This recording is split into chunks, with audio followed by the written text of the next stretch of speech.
बिस्मिल्लाहिर्रहमानिर्रहीम। आज जियो टीवी खबरें फैला रहा है, लोगों को डरा रहा है कि जी एनओसी कैंसिल हो गया है, 144 हो गया है, ये हो जाएगा। ऐसे चैनल पे लानत भेजें पाकिस्तान तहरीक इंसाफ के तमाम वर्कर्स। और ये चैनल अब हद कर रहा है पाकिस्तान तहरीक इंसाफ खान साहब के खिलाफ, पीटीआई के लीडर्स के खिलाफ। इसकी मुहिम जो है वो अब आखिरी हदों को छू रही है। ये लाख जलसा कैंसिल, एनओसी कैंसिल करे, जलसा होगा और हर हालत में होगा। अगर ये जलसा हम नहीं कर सके फिर हमें चूड़ियां बैठ के घरों में बैठना चाहिए। फिर जो है पुलिस के डंडे और पुलिस की वर्दी के जोर पे पाकिस्तानी जो हैं वो फिर अपनी नाक जमीन पे रोजाना 10 दफा रगड़ा करे, क्योंकि पाकिस्तान में ये पुलिस है, ये चीफ कमिश्नर है। इन तमाम लोगों को आप सब ने बताना है और दिखाना है और पूरी दुनिया को दिखाना है कि पाकिस्तानी एक गैरतमंद कौम है।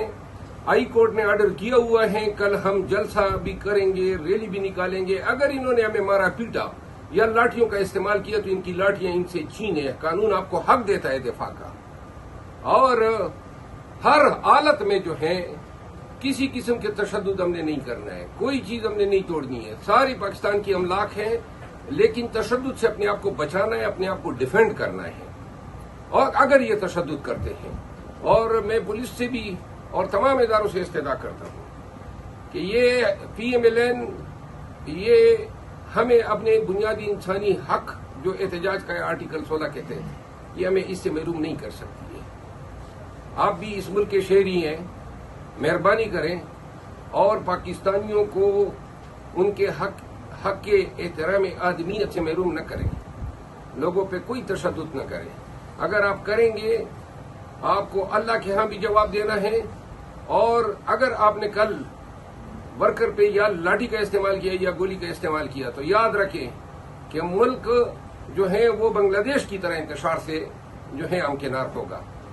और मैं पाकिस्तान तहरीक इंसाफ और तमाम पाकिस्तानियों को कहता हूं कि कल अगर इन्होंने हम पे तशद्दुद किया फिर हमने इस्लामाबाद से जाना नहीं है, फिर पूरे पाकिस्तान ने उमट के आना है और हमने फिर इस्लामाबाद में धरना देना है। तो आइए, कल आइए, निकले 3 बजे से कश्मीर हाईवे पे सब ने इकट्ठे हो के हमने जलसागाह की तरफ निकलना है। हर हालत में पहुंचना है, तमाम नाके तोड़ने हैं। पाकिस्तान जिंदाबाद, इमरान खान पाइंदाबाद।